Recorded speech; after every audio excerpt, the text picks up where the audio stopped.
नमस्कार। आज मेरे लेखक मेरे सवाल की नई किश्त में, नई कड़ी में आप सभी का मैं स्वागत करता हूँ। आज हमारे साथ हिंदी के जाने-माने कवि, फ़िल्मकार और लोकप्रिय लेखक नरेश सक्सेना जी पाठकों के, श्रोताओं के सवालों का जवाब देंगे। नरेश सक्सेना जी को सब लोग जानते हैं, उनकी कविताओं के पाठक दूर-दूर तक फैले हुए हैं और ये कहते हुए भी मुझे बहुत खुशी हो रही है कि एक ऐसे कवि के साथ हम लोग बातचीत करने वाले हैं, जिनको लिखते हुए आधी शताब्दी से ज़्यादा समय हो चुका है, बल्कि 60 साल से ज़्यादा हो चुके हैं। तो इतने अनुभवी, इतने वरिष्ठ, इतने सक्रिय कवि से बात करना अपने आप में एक सुखद विषय होता है। नरेश जी जिनका नाम हमारे समकालीन कविता में सबसे अग्रगण्य कवियों में है, उनमें उनकी शुरुआत जितना मैं जानता हूँ, जितना मुझे याद पड़ता है, गीतों के साथ हुई थी, किंतु जीवन के ठोस सवाल और तनाव उनकी कविताओं का हमेशा विषय बने रहे और आगे जाकर लगभग लिखते जाने के कोई 30, 40, 50 साल बाद या जब वो 50 साल की उनकी उम्र हुई होगी, 50 से भी ऊपर, तब उनका पहला संग्रह आया, जिसका शीर्षक था समुद्र पर हो रही है बारिश। 2001 में प्रकाशित हुआ था और इस संग्रह के बाद में दूसरा संग्रह फिर उनका आया 2013 में, जो कि फिर काफ़ी लंबे अंतराल के बाद आया था, सुनो चारुशीला। आपने बहुत सारे दूसरे काम भी किए हैं। आपने एक नाटक लिखा है आदमी का आ। इसके अलावा आपने बहुत सारी फ़िल्मों की पटकथाएँ लिखी है, फ़िल्मों का निर्देशन भी किया है। यही नहीं, जो बड़ी बात है वो ये है कि 1992 में उन्हें राष्ट्रीय फ़िल्म पुरस्कार भी दिया गया था निर्देशन के लिए। उनके द्वारा निर्देशित कुछ फ़िल्मों के नाम मैं बता रहा हूँ, संबंध, जल से ज्योति, समाधान, नन्हे कदम। और अपनी कविताओं के लिए पूरे समूचे कवि कर्म के लिए सक्सेना साहब को हिंदी साहित्य सम्मेलन का सम्मान मिला है। इसके अलावा पहल सम्मान और शमशेर सम्मान से भी आपको सम्मानित किया जा चुका है। तो ये मैं कहना चाहता हूँ फिर से वो बात कि एक इतने बड़े कवि को, एक इतने सक्रिय कवि को, इतने अनुभवी कवि को, इतने लंबे समय से लगातार सृजनरत कवि को हम सब आज सुनेंगे, उनसे बातचीत करेंगे। जो पहला सवाल मेरे सामने है वो सवाल है श्वेतांशु शेखर का। श्वेतांशु ने पूछा है कि वह कौन-सा क्षण था नरेश सक्सेना जी के लिए नरेश जी जब आपने ये महसूस किया कि आप कविता लिख सकते हैं, आप कवि हैं? ये 1956 1956-57 की बात है। मेरे ख्याल से इंटरमीडिएट में मैं पढ़ रहा था और हमारा जो पृष्ठभूमि में ग्वालियर में होने वाले कवि सम्मेलन थे, तो कविता का शौक था, मैं कवि सम्मेलन बहुत सुनता था। जी। उस वक्त ज्ञानोदय कलकत्ता से निकलती थी और जी। उसमें एक पूरे पृष्ठ पर बहुत छोटे-छोटे 4 मुक्तक लिखे हुए थे। वो रमा सिंह के मुक्तक थे। पृष्ठ बहुत सुंदर, ऊपर एक पेड़ का रेखाचित्र था, नीचे रमा सिंह लिखा हुआ था, फिर बीच में 4 मुक्तक और 4 छोटे-छोटे मुक्तक उस पृष्ठ पर थे। एक मुक्तक मैं सुनाता हूँ आपको, बल्कि 2 सुना सकता हूँ। ज़रूर, ज़रूर, ज़रूर। एक पल में उठ रही लहरें कई, एक पल में दिख रही खंडित हुई, एक ऐसी भी लहर इनमें उठी, रेत पर तस्वीर बनकर रह गई।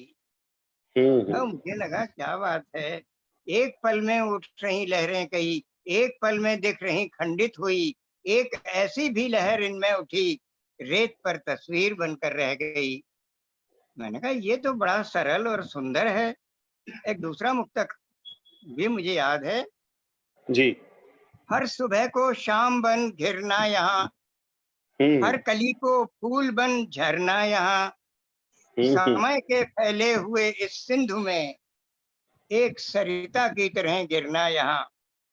मुझे लगा इतने सरल छोटे से मुक्तक वो तो मैं भी लिख सकता हूँ, और अगर मैं लिखूं और ज्ञानोदय के पृष्ठ पर जहाँ रमा सिंह लिखा है वहां नरेश सक्सेना लिखा हो, तो कितना सुंदर होगा।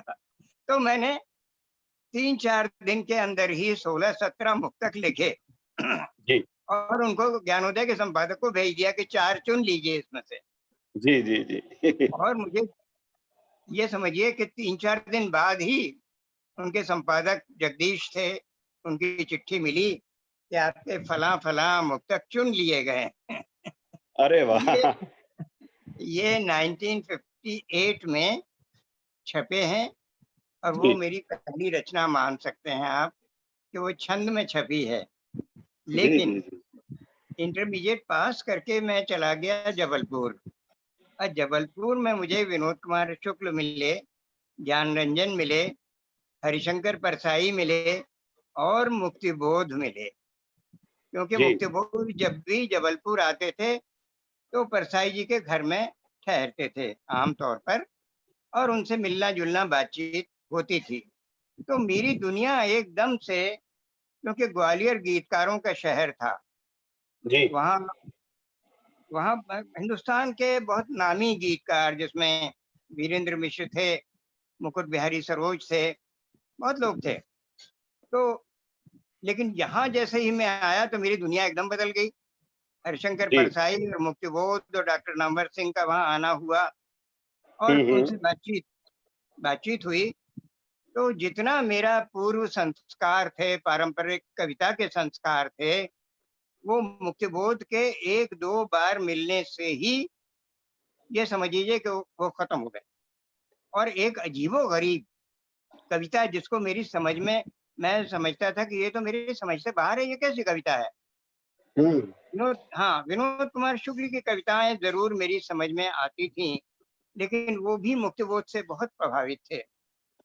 जी, तो मेरी दुनिया और मेरी कविता की परंपरा, सोच, समझ एकदम से बदल गई नहीं कहूँगा, बल्कि जो पुरानी समझ थी, वो नष्ट हो गई और जी, उसके जी। बाद एक नई तरह की शुरुआत हुई और मैंने गद्य में कविताएँ लिखना शुरू की। लेकिन धर्मयोग उन दिनों बहुत सुंदर खूबसूरती के साथ में, रंगीन ट्रांसपेरेंसी के साथ में छोटे-छोटे गीत छापता था। तो एक बार ज्ञान रंजन ने मुझसे कहा कि नरेश, तुम्हारी कविता धर्मयुग में छपनी चाहिए। हुँ। हालाँकि तब तक मैं कल्पना में, ज्ञानोदय में और दूसरी पत्रिकाओं में गद्य में कविताएँ लिख रहा था और जी, गद्य में ही छप रही थीं। कल्पना में भी छप रही थी, मुक्तिबोध की और मेरी कविताएँ साथ-साथ छप रही थी। जी। ये कल्पना हैदराबाद से निकलती थी। जी, जी, जी। तो ज्ञान रंजन ने जब कहा कि छपना चाहिए, तो मुझे लगा कि ज्ञान रंजन ने कहा है तो फिर छप के दिखाना चाहिए। और ये मैंने देखा कि धर्मवीर भारती को गीत बहुत पसंद आते हैं। हाँ, तो मैंने तुरंत 2 गीत और 2 छंद में लिखी हुई कविताएँ धर्मियों को भेज दी जी, और भारती जी का तुरंत पत्र आ गया स्वीकृति का और उन्होंने एक के बाद एक वो जल्दी-जल्दी उन्हें छाप दिया धर्मयुग में। उससे लोगों को ये बना कि मैं गीत लिखता हूँ, वरना हुँ। गीतों से पहले मैं गद्य में कविताएँ लिख चुका था और वो कविताएँ कल्पना में और दूसरी बड़ी पत्रिकाओं में छप चुकी थीं। जी, तो बीच में कुछ दिन, ये समझिए कि करीब 1 डेढ़ साल मैंने गीत लिखे और वो धर्मयुग में ही ज़्यादातर छपे हैं। तो वो रियाज़ थोड़ा-सा अभी भी है और जी। कभी-कभी छंद में अभी भी लिख सकता हूँ तो लिख देता हूँ, नहीं बनता तो नहीं लिखता। ये हुआ। मुझे याद याद आ रहा है जब अजित कुमार जी के यहाँ से कुछ फाइलें मुझे देखने का मौका मिला तो उनमें धर्मयुग की ऐसी कुछ पन्ने उन्होंने भी सुरक्षित रखे हुए थे जिनमें आपके गीत थे। अरे तो वाह! सौभाग्य से उनको उनको उनको एक नज़र देखने का मौका मुझे भी मिला है। जी, जी। अ, लेकिन ये इसी गीत और कविता या गीत और मुक्त छंद का जो झगड़ा है या जो विवाद है या जो बहस है, झगड़ा और जी, विवाद तो नहीं कहना चाहिए लेकिन 2 प्रविधियाँ हैं किसे कुछ लोग एक प्रविधि को ठीक समझते हैं, कुछ लोग दूसरी प्रविधि को ठीक समझते हैं। तो लेकिन उसको लेकर उत्सुकता मन में बहुत है पाठकों के, श्रोताओं के। तो रोहित कुमार का अगला सवाल इसी से जुड़ा हुआ है। वो कहते हैं, पूछना चाहते हैं आपसे कि कविता में जिसकी बात होती है, उसकी पहुँच और समझ से आज बाहर होती जा रही है कविता। ऐसे में रचने की सार्थकता क्या है आखिर? असल में ये जो इशारा रोहित जिस तरफ कर रहे हैं, कवि सम्मेलनों में जिस तरह की कविताएँ आजकल हम सुनते हैं हम लोग, उनमें तो वो कुछ भिन्न प्रकार की हैं और उनको श्रोता बहुत सराहते हैं। और आप लोग यानी कि जो हमारे समकालीन कवि जिस मुक्त छंद में कविताएँ लिखते हैं, जिन कविता संग्रहों की चर्चा सारी आलोचना करती है, वो दुर्भाग्य से या जो भी कहें, वो साधारण पाठकों तक नहीं पहुँच पाते, संप्रेषित भी नहीं हो पाते। तो रोहित का ये सवाल है। देखिए, ऐसा है, क्या मैं पाठकों तक नहीं पहुंच पाता? क्या मेरी कविताएं संप्रेषणीय नहीं हैं? ये अगर पाठक मुझे बताएं। अच्छा, एक बात बताइए, इस पर पाठकों की कोई प्रतिक्रियाएं नहीं दिखाई दे रही मुझे, हाँ, जैसे हाँ, आमतौर पर दिखाई देती। आपको नहीं दिखाई देगी, मुझे भी मोबाइल पर तो नहीं दिखाई देगी। फ़ेसबुक पर जो देखेंगे उनको दिखाई दे रही है, मैं ले रहा हूँ। जो तत्काल प्रतिक्रियाएँ आ रही है, मैं कोशिश कर रहा हूँ कि उनको समेटता चलूँ। अच्छा, अच्छा, तो पहली बात तो मेरी हमेशा कोशिश ये रहती है कि मैं इतना सरल लिखूं कि जी, वो जो भी हिंदी बोल सकता है उसकी समझ में आ जाए। जी, मेरी कविता में अगर कोई इंजीनियरिंग के या विज्ञान के भी संस्पर्श आते हैं, तो वो जी, इस तरह से आए कि कोई कोई टिप्पणी न देना पड़े उसके बारे में, वो ठीक बात है। कविता में ही शामिल हो। तो ऐसी शिकायत मेरी कविता से अगर है, तब तो उन्हें कविता बतानी पड़ेगी कि ये कविता जी, समझ में नहीं आई, तो मैं बता दूंगा। तो इसके बारे में मैं एक बात बताऊं आपको। जी, ये आपका तो मैं नहीं कहना चाहता, लेकिन हमारे कुछ आलोचकों का एक बड़ा प्रिय शब्द है, जटिलता। और वो कहते हैं कि अब पता नहीं, जीवन जटिल है, अभिव्यक्ति जटिल है, तो अभिव्यक्ति इसलिए जटिल है कि जीवन में जटिलता है, और हमारे बोध में, वैचारिकता में जटिलता है। मुझे नहीं समझ में आता कि जटिलता अपने आप में कोई मूल्य है क्या, कि जटिल बनाना कोई बड़ा काम है? जटिलता को सुलझाना एक काम है, जी, जटिलता को सरलता के स्तर पर लाना एक काम है। तो क्या है, जब हम कुछ चीजों को समझते नहीं हैं तो वो जटिल होती हैं। अगर हम अभिव्यक्ति में कुशल नहीं है, मैं तो यही कहूंगा, तो जी, अभिव्यक्ति जटिल हो जाएगी। तो सही बात है। हाँ, एक एक जगह मंगलेश डबराल ने एक जगह कहा है कि अ, कि सरल होना साधारण होना नहीं है, हाँ, बल्कि हाँ, बल्कि सरल होना असाधारण होना है। दूसरी बात एक और याद आ रही है जटिलता के संबंध में, कि एक बार जब क्वांटम मैकेनिक्स फिजिक्स में डेवलपमेंट हुए, तो आइंस्टाइन उसको स्वीकार करने में हिचक रहे थे, कह रहे थे मेरी समझ में नहीं आ रहा। जी, तो लोगों ने उनसे कहा कि भाई, आपकी जो थ्योरी ऑफ रिलेटिविटी है, उसी से तो ये उत्पन्न हुआ है, और आप कह रहे हैं आपकी समझ में नहीं आ रहा, हुँ, ऐसी क्या इसमें जटिलता है? उन्होंने कहा, मैं इंग्लिश में पढ़ा है तो मैं वही इंग्लिश में कोट कर देता हूँ। जी, आइंस्टाइन ने कहा, मैथमेटिकल एक्सप्रेशंस अपार्ट, मतलब गणित के समीकरण छोड़ दीजिए, तो basic concepts of physics must be so simple so that even a barmaid is able to understand it। मतलब जो शराब खाने में नौकरी कर रही हो लड़की, बारमेड, वो भी समझ सके। तो उनके साथ खड़े हुए थे रदरफोर्ड, जी, वैज्ञानिक। जी, जी, जी, रदरफोर्ड थे, वो खुद फिजिक्स में नोबेल प्राइज उनको मिल चुका था। उन्होंने कहा, no Einstein, it should be so simple so that even a child is able to understand it। अरे बोले क्या बात कर रहे हैं आप, बारमेट क्या होती है, एक बच्चे की भी समझ में आना चाहिए कि बेसिक कॉन्सेप्ट है क्या, इतना सरल होना चाहिए। गणित सीखना पड़ता है, ठीक है, लेकिन बेसिक कॉन्सेप्ट क्या है, मूल सिद्धांत क्या है, इसे बताने में क्या दिक्कत है। तो ये जो बात है जटिलता की, ये मेरी समझ में दरअसल नहीं आती। जटिलता जरूर होती है, कभी कभी कबीर के अंदर ही जटिलता बताई जाती है। तो लेकिन जटिलता को सेलिब्रेट विज्ञान तो नहीं करता। वो जी ये जी कहता जी। है विज्ञान कि ये हमारी समझ में नहीं आ रहा, और जिस दिन समझ लेता है उस दिन कहता है लो इतना सरल था ये तो, है ना। असल में क्या मुझे लगता है कि अ, शिकायतें कुछ और हैं, लेकिन उनको किसी और ढंग से पेश किया जाता है। और दूसरा एक बात तो ये, दूसरी एक बात ये कि जब कोई बात बहुत ज़्यादा कही जाती है, एक मत हमारे ऊपर थोपा जाता है, तो हम लोग उसके कहीं शिकार हो जाते हैं कि हाँ, ऐसा ही होता होगा। जैसे उदाहरण के लिए ये मान लिया, अक्सर साधारण लोग ये मान लेते हैं, आम लोग मान लेते हैं कि अब किताबें कौन पढ़ता है, अब किताबें बिकती भी नहीं है। जबकि हम सब जानते हैं कि ये ऐसी ही बात है कि जिस बात का कोई मतलब नहीं है, ना बिकती, ना पढ़ते, तो हम सब लोग क्या कर रहे हैं? तो मुझे लगता है इसका संबंध कहीं उससे भी है। बहरहाल हम अगले सवाल पर चलते हैं। रेणु व्यास आपकी पाठक हैं जयपुर से, उनका एक सवाल है। मेरा कवि से सवाल यह है कि उनकी कविताओं में प्रकृति प्रकट रूप में और विज्ञान के नियम सूक्ष्म रूप में आते हैं। विज्ञान को पिछली सदी में कविता का विपक्ष माना जाता था। आपका अनुभव क्या है?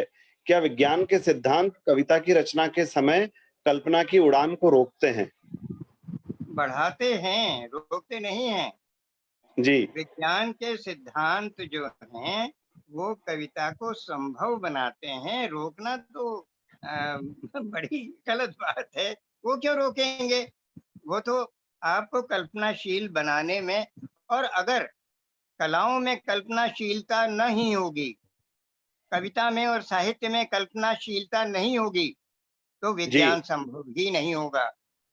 आप क्या समझते हैं कि जेम्स वाट ने जब भाप, ये देखा होगा कि भाप से जो ढकी हुई तश्तरी है केतली के ऊपर वो उछल रही है, तो क्या उसमें से रेलगाड़ी निकल आई थी?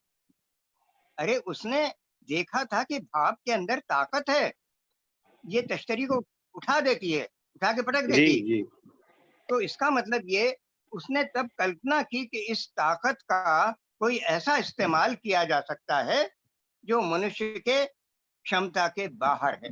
ये कल्पना थी। जी, उसके उसके बरसों बाद जाकर के धीरे धीरे भाप के इंजन बने। हाँ, जिन दूसरे लोग आए, हाँ, स्टीफेंसन आए और दूसरे लोग आए जिन्होंने भाप के इंजन बनाए, रेलगाड़ी चल रही है आज। अगर उसके अंदर वो कल्पनाशीलता और जिज्ञासा न होती जो एक जी। कवि के मन में होती है, जो एक चित्रकार के मन में होती है, वो कल्पनाशीलता नहीं होती, तो फिर कभी विज्ञान के आविष्कार ही नहीं होते। ठीक बात देखिए है। एक बात मैं बता दूं इसके साथ, क्योंकि जो हमारे गरीब बच्चे हैं उनकी शिक्षा तो होती नहीं। 50% बच्चों को बताया जाता है कुपोषित हैं। जी, वो तो हो गए स्टंटेड, उनकी बाढ़ मारी जा चुकी, उनका मेंटल डेवलपमेंट हुआ नहीं, और गांव में स्कूल है नहीं। दूसरी बात, जो संपन्न हैं, संपन्नों के 90% बच्चे जो हैं इंग्लिश मीडियम में पढ़ते हैं। तो जी, वो पढ़ते नहीं हैं, वो रटते हैं। 4 साल का बच्चा क्या अंग्रेजी में पढ़ेगा, उसे तो अपनी मातृभाषा आती है। हाँ, हो सकता है वो मारवाड़ी बोलता हो, मेवाड़ी बोलता हो, कोई और भाषा राजस्थान की बोलता हो, भोजपुरी जी, बोलता हो, वो अंग्रेजी कहाँ से सीखेगा क्लास में। वो तो रटता है। घर वाले भी और ट्यूटर भी और क्लास टीचर भी उससे रटवाती है। तो रटी हुई भाषा में पल्लव जी रटे हुए विचार ही आएंगे। और सही यही बात है। कारण है कि हमारी जो एफ्लुएंट सोसाइटी है, एलीट सोसाइटी है, भद्रजनों की, जी, उनके बच्चे रट रहे हैं, और 100%, 99% से कम लाते नहीं वो, है ना।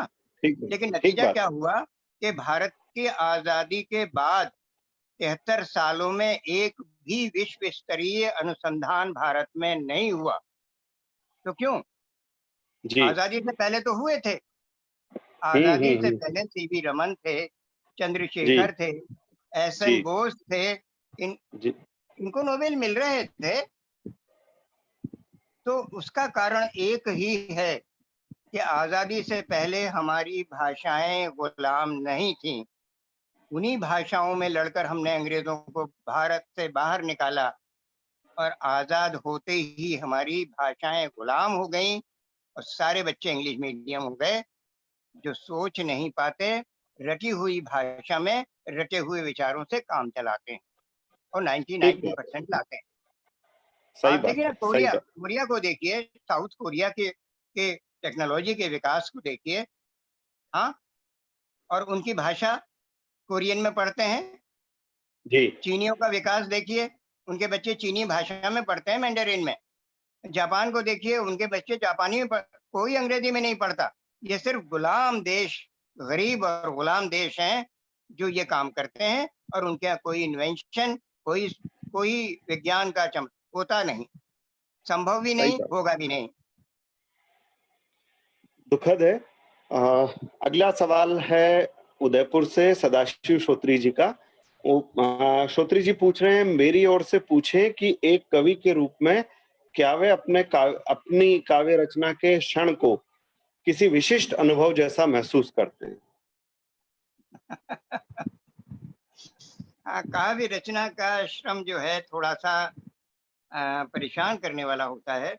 कभी कभी जब सही पंक्ति नहीं आती, हाँ, जी छंद में बहुत परेशानी होती है। हाँ। छंद में मेरी, जब मैं शुरू के दिनों में, जिन दिनों मैंने गीत लिखे, तब मैंने महसूस किया कि सारी रात जो थी नींद गायब हो जाती थी। हाँ, वो पता लगता था कि तुकें तो सीमित होती है ना, तुकें। अब जी सारी जी जी। तुकों का इस्तेमाल किया जा चुका। या तो उन तुकों को आप रिपीट करिए, नई तुक आपके पास है नहीं, विचार कुछ और कहना चाह रहा है तो कुछ और कहलवा रही है। हाँ, तो होता क्या है उसमें, गीत वाले प्रश्न का भी ये हिस्सा हो सकता है। रचना प्रक्रिया में क्या दिक्कत होती है, कि अगर मैंने एक पंक्ति लिख दी जी। कि मैंने देखा आपको, हम्म। अब क्या हो रहा है कि आपके व्यक्तित्व, आपसे मेरा संबंध, आप, वो तो गया भाड़ में। मैंने देखा आपको, या फिर अपने बाप को, या फिर देखा सांप को। हाँ, तो तो क्या हो रहा है कि सांप को, बाप को, नाप को किसके हिसाब से कहो। अरे हम कुछ और कहना चाह रहे हैं भाई, पल्लव जी की याद आई है, देखा है, तो हम कुछ और कहना चाह रहे हैं। वो कह रहे नहीं, नाप को, बाप को, ताप को, खाप को कहो। तो उससे क्या होता है कि वो समस्या पूर्ति होने लगती है। सही तो बात है। ये सारी रात परेशान, और सुबह क्लासेस अटेंड नहीं कर पाता था मैं। तो मैंने कहा कि अब नहीं लिखूंगा छंद में। हालांकि कभी कभी जब संभव होता है, आप देखें ना, जो मेरी बहुत कुछ थोड़ी सी मशहूर हुई कविता, जी। शिष्य डोरी के शब्द नहीं संगीत समझता है, अभी वो बाद में सीखेगा भाषा, अभी वो अर्थ समझता है। हम्म। तो भाषा जो है, हाँ, समझता है सबकी मुस्कान, सभी की अल्ले ले ले ले, तुम्हारे वेद पुराण कुरान, अभी वो व्यर्थ समझता है, अभी वो अर्थ समझता है। तो शिशु लोरी के शब्द नहीं संगीत समझता है। संगीत से तो भाषा बनी है। आप देखें, कलाओं से ही तो भाषा बनी है। हमारे जन्म के साथ ये दिल की धड़कन लय आई हमारे साथ। ये जो दिल धड़क रहा है, वो लय के जी कारण लय में धड़क रहा है। इस सही लय से बात है। ऊपर नीचे होते ही आपको हार्ट अटैक होगा, है ना। अच्छा, लय के अलावा संगीत, लय के अलावा चित्रकलाएं आपको गुफाओं में मिलेंगी, चित्र मिलेंगे, शब्द नहीं मिलेंगे। शब्द बहुत बाद में आए हैं। और जब भाषा नहीं थी तो अभिव्यक्ति कैसे होती थी? जी तो वो अभिनय से होती थी। हाँ, भाषाओं के ध्वन्यात्मकता से होती थी। हाँ, तो आज भी आप देखें कि बच्चे कैसे समझ लेते हैं, आपकी मुद्रा समझ लेते हैं, आपका टोन जी। समझ लेते हैं। तो भाषा नहीं आती उनको, लेकिन दृश्य समझ लेते हैं। तो भाषा किस तरह कम्युनिकेट करती है, अंतिम कला के रूप में भाषा आई है और उसने लय का, संगीत का, चित्रकला का, अभिनय का, सबका इस्तेमाल किया है भाषा ने, तब भाषा की रचना हुई है। तो ये जो छंद है, कभी कभी मैं लिखता हूँ। अभी एक बच्चों की पत्रिका निकलती है साइकिल, भोपाल जी, से। जी, जी। जी, जी, जी। हाँ, तो उस पत्रिका में सुशील शुक्ला उसमें संपादक हैं। तो कभी कभी उनके लिए लिखता हूँ मैं। जी, जी। तो उनके लिए मैं 4 लाइनें लिखी है, देखिए। दरवाजा बारिश में भीगा फूल गया है, दरवाजा बारिश में भीगा फूल गया है, कभी पेड़ था हम हुँ, समझे थे भूल गया है। हुँ, हुँ, हुँ। बहुत सुंदर। तो ये दरवाजा बारिश में भीगा फूल गया है और कभी पेड़ था हम समझे थे भूल गया है, हुँ, तो हुँ। भूला नहीं है। हाँ, तो ये जब कभी छंद सहज भाव से संभव होता है तो मैं उसे लिखता हूँ। जी। जब कभी सहज भाव से वो आजित कोई पंक्ति आ जाती है और आगे चल पड़ती है, तो आ, बिल्कुल, बिल्कुल। तो ये जो पाठक श्रोता देख रहे हैं, उनको मैं साइकिल का एक अंक मेरे हाथ में मैं दिखा रहा हूँ। अरे बहुत सुशील अच्छा है, शुक्ल बहुत अच्छा, बहुत अच्छा, बहुत सुशील शुक्ल महत्वपूर्ण पत्रिका है। और इसमें मैं लिखता हूँ, और इस कविता को, इसके अगली 4 लाइनें भी सुना दूं आपको।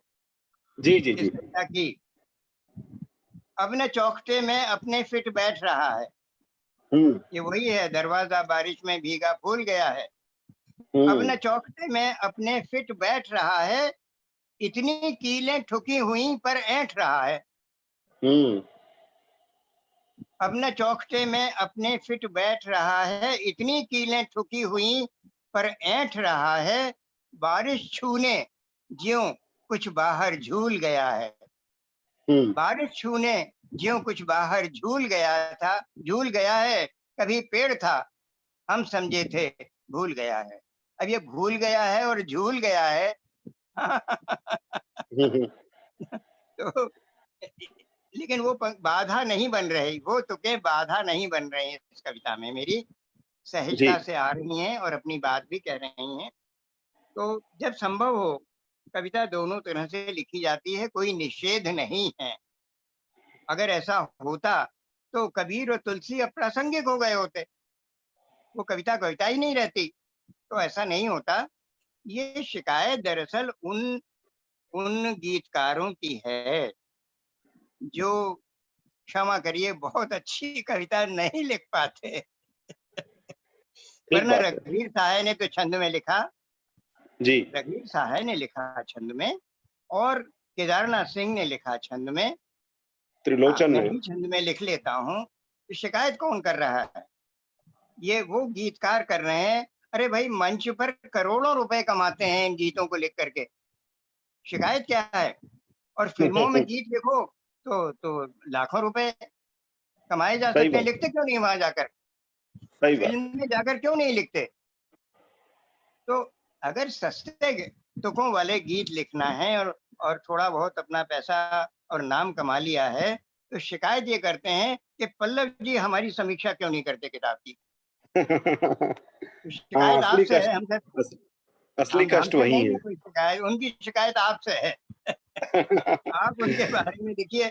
एक एक बार नामवर सिंह से किसी ने पूछा, एक सभा में भाषण दे रहे थे, तो किसी ने पूछा कि साहब आप गीतों की पर आलोचना क्यों नहीं लिखते? उन्होंने कहा हम नहीं लिखते, हमारा मन नहीं नहीं लिखते, जाइए। आप खुद क्यों नहीं लिखते? हमारे कितने कवियों ने आलोचना लिखी। हाँ, अशोक वाजपेयी लिखते हैं, सही बात है। विष्णु खरे लिखते हैं, और तमाम क्या रघुवीर सहाय ने या केदारनाथ सिंह ने आलोचना में कुछ भी नहीं लिखा? लिखते हैं। सबने लिखा है। हाँ, मैंने खुद मुक्तिबोध पर, नागार्जुन पर, अज्ञेय पर लेख लिखे हैं। तो आप भी गीतकारों से कहते हैं, कहा उन्होंने कि आप खुद क्यों नहीं लिख पाते? आप लिखिए, लिखिए। सही बात है, सही बात है। तो श्रोत्री जी का दूसरा सवाल, एक सवाल और उन्होंने पूछा है, उनसे जी, यह भी पूछें कि क्या वह आज के समय में भी कविता को मनुष्य के लिए आवश्यक मानते हैं? यदि हाँ, तो क्यों? अरे ये तो ऑब्वियस की बात है, ये तो खुद ही समझ लेना चाहिए कि अगर हमारे अंदर कल्पनाशीलता नहीं है तो हमारा विज्ञान का विकास भी नहीं हो पाएगा, पहली बात। दूसरी जी, बात ये है कि कविता का अंतिम लक्ष्य सिर्फ सौंदर्य और आनंद देना नहीं होता।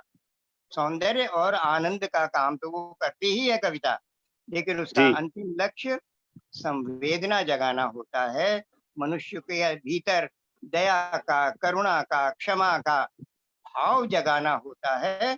और अगर यही नहीं होगा तो फिर मनुष्य कैसे कीड़े मकोड़े हो जाएंगे फिर तो। सही बात सही बात है। ये संवेदनशीलता को पैदा करना, ये कविता का काम है। और एक बात और, अभी कहीं अशोक वाजपेयी ने कहा था कि अ, कलाओं को और साहित्य को भी कलाओं और साहित्य को भी ज्ञान का अंग मानना चाहिए। जी, तो जी, ज्ञान का अंग तो वो मुक्तिबोध तो बिना उसके बात ही नहीं करते।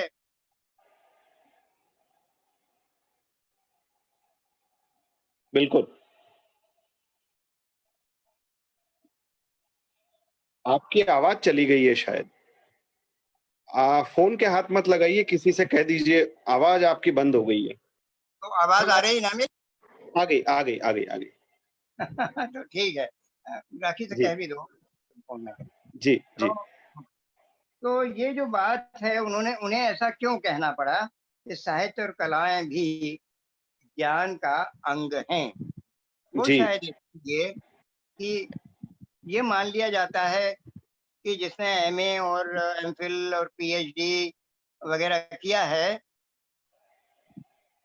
वो जिन लोगों ने ये किया है वो तो पढ़ा सकते हैं, क्योंकि वो पढ़ा है एकेडमिकली, वो उसके लायक पाए गए।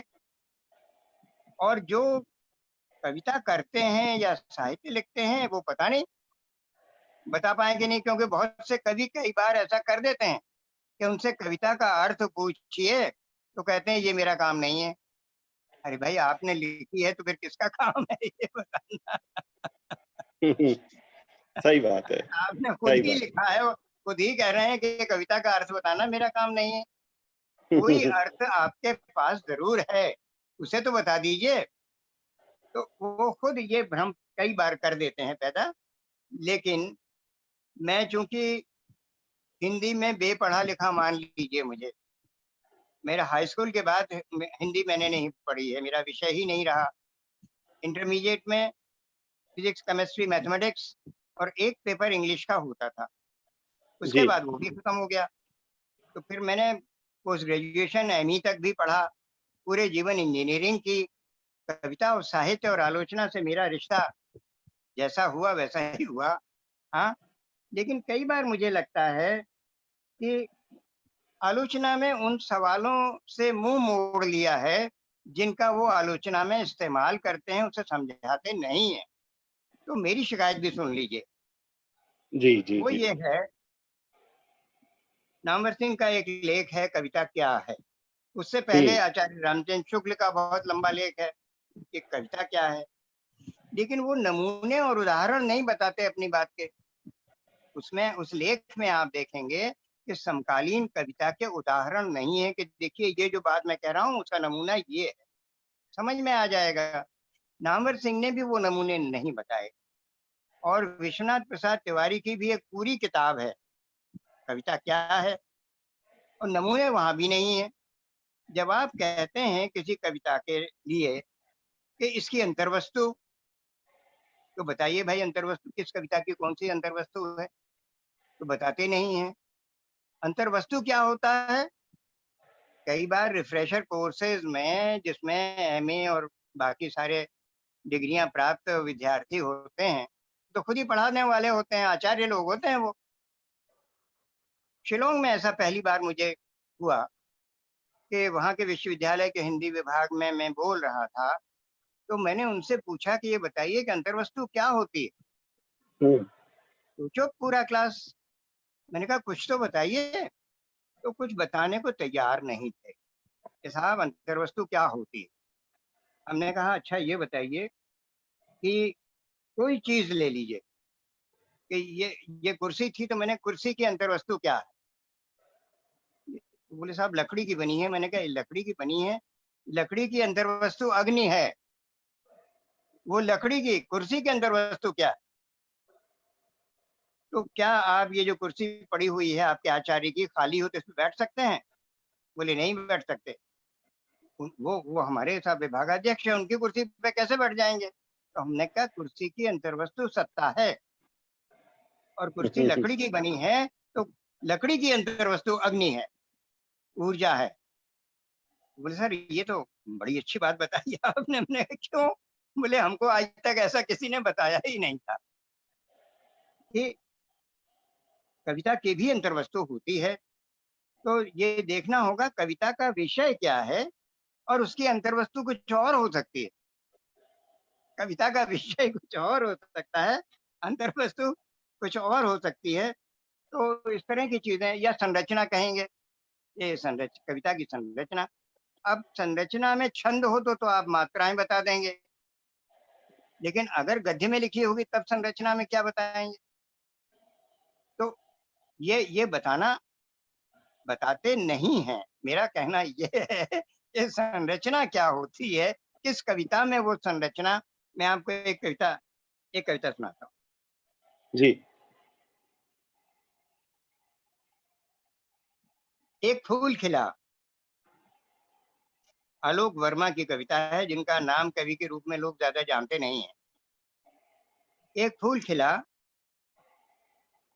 डाली पर खिला एक फूल, तो मेरी आंखों में खिला एक बार, और जो मेरी आंखों में खिला एक बार तो मेरी स्मृतियों में खिला बार बार, और जो मेरी स्मृतियों में खिला बार बार तो एक बार मेरे शब्दों में खिला, और जो शब्दों में खिला एक बार तब तो फिर खिला ही रहा। जो डाली पर खिला एक बार, आंखों में खिला एक बार, लेकिन स्मृतियों में खिला बार बार, फिर शब्दों में खिला एक बार तब तो फिर खिला ही रहा। ये जो कविता की का प्रोग्रेशन है, आप देखिए किस तरह से वो फूल खिलता जा रहा है, मुरझा नहीं रहा है। फूल खिलता है तो मुरझाता है, ये जी। खिलता चला जा रहा है और खिलते खिलते खिला ही रह जाता है।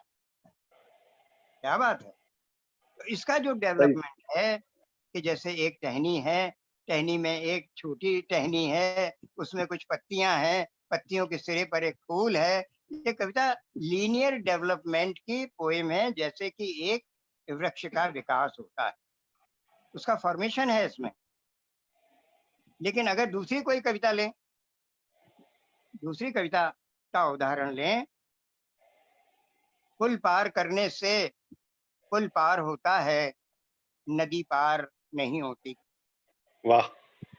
नदी पार नहीं होती नदी में धंसे बिना, नदी में धंसे बिना तो पुल का अर्थ भी समझ में नहीं आता, और नदी में धंसे बिना पुल पार करने से पुल भी कहाँ पार होता है, लोहा लंगड़ पार हो जाता है, कुछ भी नहीं होता पार। नदी में धंसे बिना न पुल पार होता है, न नदी पार होती है।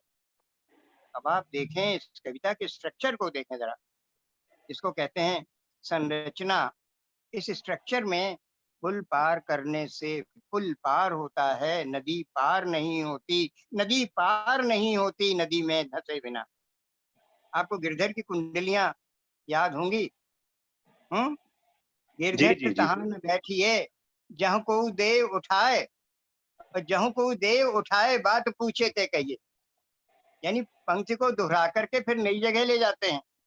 जी तो जी जी। यहाँ पर नदी पार नहीं होती, अगली पंक्ति कहती है नदी पार नहीं होती नदी में धंसे बिना, उसके आगे चलती है नदी में धंसे बिना तो पुल का अर्थ भी समझ में नहीं आता। ये चक्राकार है, ये स्पाइरल का फॉर्मेशन है। आप संरचना देखिए, ये गोल गोल घूमती हुई आगे जा रही। हर पंक्ति दोहराती है अपने को और आगे चला जाता है अर्थ। तो संरचनाएं क्यों नहीं होती? होती हैं।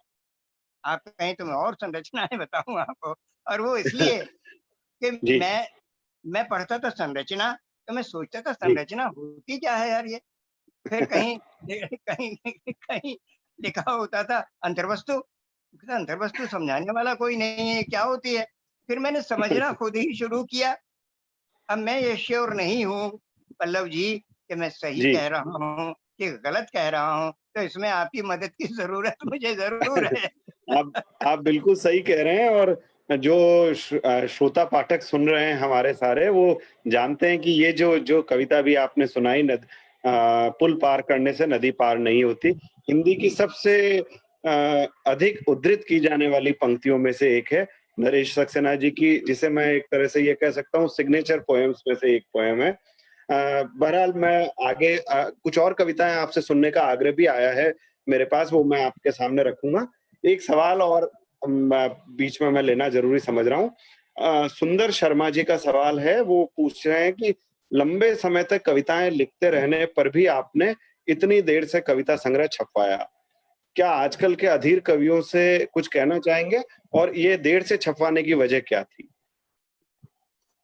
देखिए, क्या होता है कि जिस आदमी को भोजन में स्वाद नहीं आता, वो ज्यादा खा जाता है, जी, उसका पेट खराब हो जाता है। उसका कारण क्या होता है? कभी वो कभी वो चटनी लगा के खाता है, फिर कहता है स्वाद नहीं आ रहा, दाल दाल में स्वाद नहीं आ रहा, सूखी सब्जी जी। लाओ वो भी अच्छी नहीं लग रही, फिर कहता है अचार लाओ, लेकिन दाल का ही स्वाद खराब है। हाँ, तो मजा आ ही नहीं रहा। तो धीरे धीरे मजा लाने की कोशिश में वो बहुत ज्यादा खा जाता है कि शायद अब आए, शायद अब आए। तो ये जो है, जब एक कविता पर किसी को वो नहीं मिलती, दाद नहीं मिलती, तो वो दूसरी सुनाता है। जब दूसरी पर भी दाद नहीं मिलती तो उसे लगता है कि अब मैं तीसरी सुनाऊं।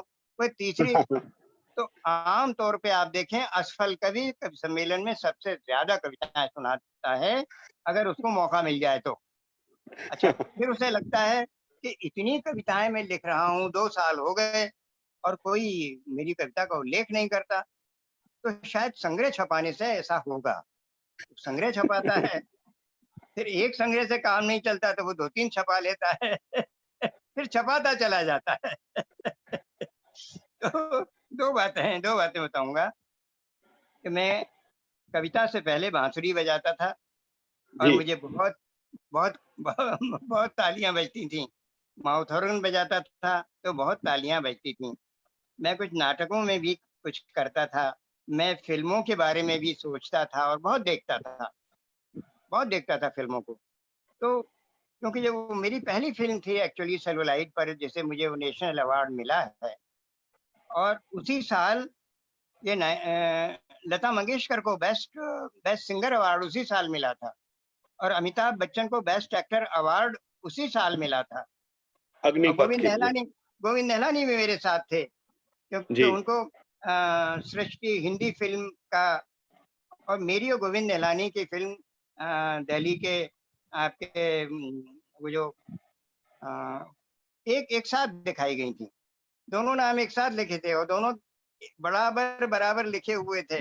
उतना ही मोटे अक्षरों में नरेश सक्सेना लिखा था, उतने ही मोटे अक्षरों में गोविंद नहलानी लिखा था।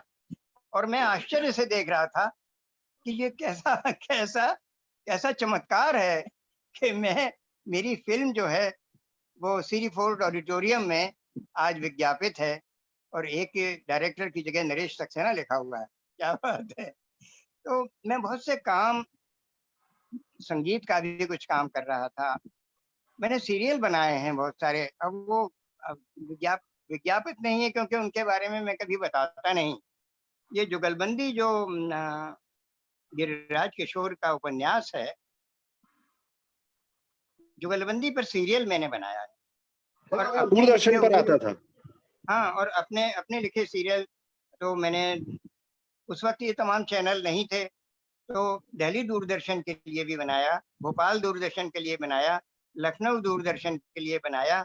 और कभी मैं गया नहीं उनके कार्यालय, उन्होंने खुद कहा कि आप बना दीजिए, इस पर आप बना दीजिए, तो बना दिया। तो मैं ये सब काम भी कविता के साथ साथ कर रहा था, तो मुझे कोई जल्दी नहीं थी। ये तो ज्ञान रंजन का काम था।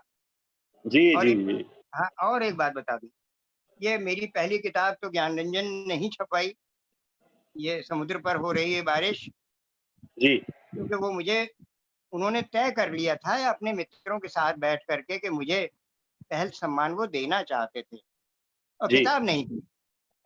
किताब नहीं थी तो एक बार यहाँ आए लखनऊ में, और मुझसे कहने लगे, नरेश तुम्हारी किताब नहीं है। हमने कहा आ जाएगी किताब। बोले कई साल से कह रहे हो। तो मैंने कहा आ जाएगी, ऐसी जल्दी क्या है। बोले तुम हमारी प्रॉब्लम नहीं समझ रहे। तो मुझे थोड़ा सा पता नहीं उस दिन क्या बात थी, मैंने कहा कि हम प्रॉब्लम खूब अच्छी तरह समझ रहे हैं। अब जिनके बहुत सारे किताबें छप गई हैं, पहले उनको इनाम दे दीजिए, हमारा होता रहेगा बाद में। तो आहत तो हुए, मुझे भी दुख हुआ कि ऐसा नहीं बोलना चाहिए था। लेकिन अगले दिन घर जाके सुबह उन्होंने फोन किया कि तुम्हें पहल सम्मान घोषित कर दिया गया है, बिना किताब के। अब तो छपवा लो। अरे, पहली किताब आई। जी दूसरी किताब का श्रेय रविंद्र कालिया को है। जी वो चाहते थे कि उनके रहते मेरी किताब ज्ञानपीठ से आ जाए, तो उन्होंने अपनी तरफ से बहुत जोर डाल के वो किताब मुझसे ली। वो बहुत बीमार चल रहे थे उन दिनों। जब मैंने कई बार कहा कि भेज दूंगा, तो बोले कब भेज दोगे, जब मैं रहूंगा नहीं। ओ तो मैंने कहा क्या हुआ, तुम्हारा टर्म वहाँ पूरा हो गया क्या, ज्ञानपीठ का। बोले मेरा टर्म जिंदगी का पूरा होने जा रहा है, मैं अस्पताल से बोल रहा हूँ। ओ तो तो तो उन्होंने मेरी किताब, और जब मैंने उनको पांडुलिपि दी और उनसे पूछा कि रविंद्र अब मैं कब आऊं, बोले अब तुम बिल्कुल मत आना, तुम क्या आओगे, मैं देख लूंगा, किताब छप के तुम्हारे पास पहुंच जाएगी। तो हम्म। मैंने उसके न प्रूफ देखे हैं, न उसका लेआउट देखा है, न कवर देखा, न ब्लर्ब देखा, कुछ नहीं देखा। और पहली किताब का काम सारा मंगलेश डबराल ने किया, उसको भी मैंने हाथ नहीं लगाया। ये मंगलेश जी की कृपा से वो संग्रह छप के और भोपाल पहुंच गया था। जी तो ये हुआ। सुंदर दोनों संस्मरण बड़े सुंदर हैं। और मुझे लगता है कि आपने न कह के भी जो जो संकेत ग्रहण करना चाहे कर सकते हैं। अधीर कवियों के बारे में जो पूछ रहे थे सुंदर जी, तो मैं समझ गया। तुम कवियों को एक हाँ, बात और बता दीजिए कि जी जैसे आप मेरी एक कविता को कह रहे हैं मेरी सिग्नेचर पोएम है, जी जी एक कविता से कवि को जान लिया जाता है। आप ये देख लीजिए कि अ, मुक्तिबोध को एक कविता का कवि माना जाता है, अंधेरे में। मुक्तिबोध जी माने जी अंधेरे में। और अ, दूसरे कवि जो जो भी हैं, आप निराला का नाम लीजिए, आप अज्ञेय का नाम लीजिए, अज्ञेय की कविता तो कहेंगे असाध्य वीणा के कवि हैं। तो वो सही बात एक है। कविता तो लिखिए, अरे आप एक लाइन तो लिखिए जो वायरल हो जाए। आप ठीक एक बात है। लाइन के कवि तो बन के दिखाइए।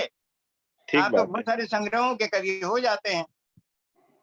है। तो और हिंदी हिंदी आलोचना के अन्याय पर और जीतते हैं। हाँ, ये भी है। बहरहाल अगला अगला सवाल आपके प्रिय पाठक और आपके मैं अनुमान कर रहा हूँ कि वो मित्र भी हैं, श्याम सुशील जी का है, जो कि जी जिस साइकिल का अभी हम लोग जिक्र कर रहे थे उस टीम से भी जुड़े हुए हैं जी। श्याम जी। हाँ हाँ। तो उन्होंने बकायदा एक पत्र मुझे भेजा और उस पत्र का ये अंश मैं पढ़ देता हूँ। आदरणीय नरेश जी, 81 पार की उम्र में भी आप अक्सर अपनी कविताओं से अधिक अन्य कवियों की कविताएं सुनाते हैं। आज के अधिकांश कवियों को अपनी ही कविता याद नहीं रहती। आप तो मुक्तिबोध, कुंवर नारायण आदि कवियों की आधुनिक कविताओं को भी पूरे ताल, छंद, लय के साथ गाकर सुनाते हैं। तो हम सबको आश्चर्य होता है और बहुत अच्छा लगता है। आपसे सवाल नहीं, जिज्ञासा है। आपने बहुत अच्छी बात कही है कि कविता ऐसी जो बुरे वक्त में काम आए। मैं चाहता हूं कि आप अपनी या दूसरे कवियों की ऐसी कुछ कविताओं की चर्चा करें जो जीवन के बुरे वक्त में आपका या आपके समय समाज का सहारा बनी, जिनसे आपको जीने, कुछ नया करने, रचने की ताकत मिली है। आपकी चर्चा से आम पाठकों को जीवन में कविता की जरूरत को समझने में सहजता होगी। कितनी कविताएं हैं, हर अच्छी कविता कोई ना कोई। और ये समझ लीजिए कि अगर वो कविता आपके स्मरण में नहीं है, आपकी चेतना का हिस्सा नहीं बनी है, तो क्या आप संकट के समय लाइब्रेरी में या अपने घर किताब खोल करके पढ़ने जाएंगे? वो तो नहीं। तत्काल चाहिए। जब विनोद कुमार शुक्ल की वो कविता, हताशा से एक व्यक्ति बैठ गया था, व्यक्ति को मैं नहीं जानता था, हताशा को जानता था, इसलिए मैं उसके पास गया। ये कविता, इस कविता की अंतर्वस्तु मनुष्यता नहीं है, मनुष्य का मनुष्य के पास जाना। इस कविता की अंतर्वस्तु जानना है। सही बात है। आप कैसे जानते हैं किसी को?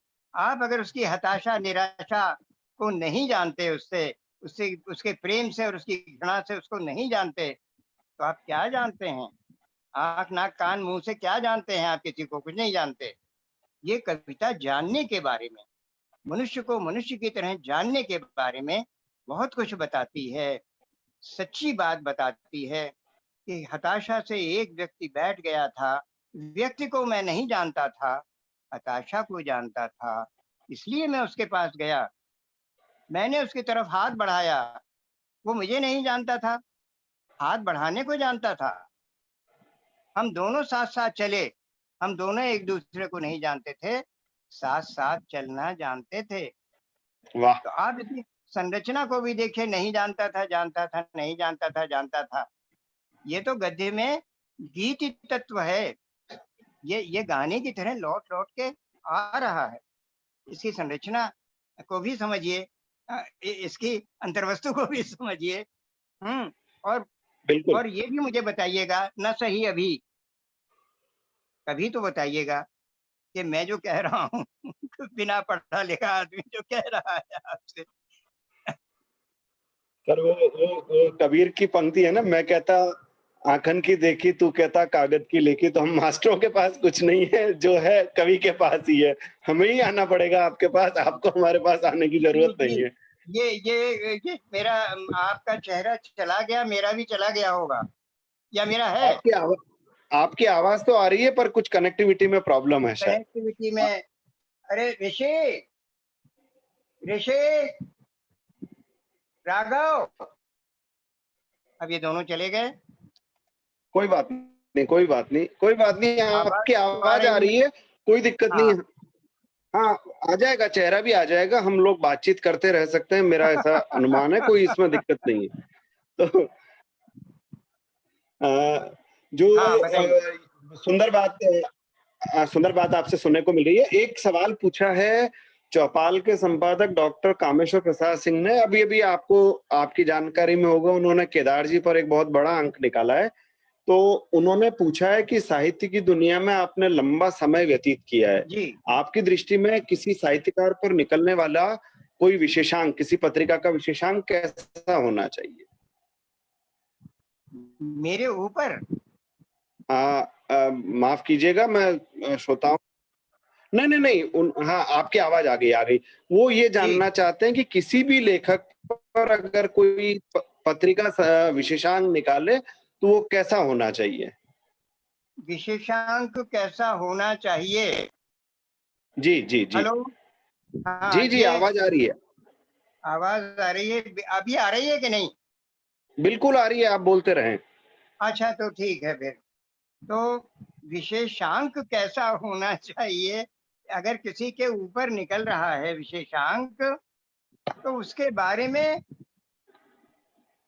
बारे में पूरे व्यक्तित्व के बारे में, क्योंकि वो जी सिर्फ दिन भर या जीवन भर 24 घंटे साहित्य में नहीं रहता, वो एक जी मनुष्य की तरह रहता है।